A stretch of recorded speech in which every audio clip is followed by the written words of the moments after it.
Bienvenidos a Ifa Stories, donde la sabiduría ancestral se une con la narración moderna.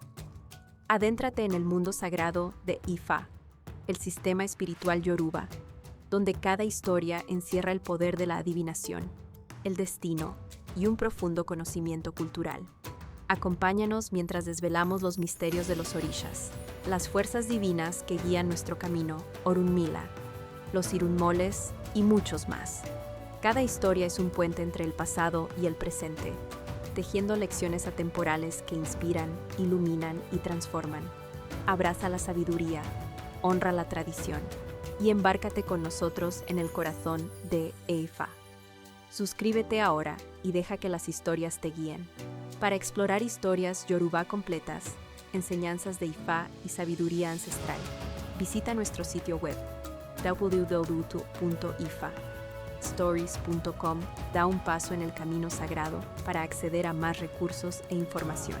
Logbon Meji desciende del cielo a la tierra. Los 3 awos mencionados al principio de este capítulo fueron quienes realizaron adivinación para Logbon Meji antes de que viniera a la tierra.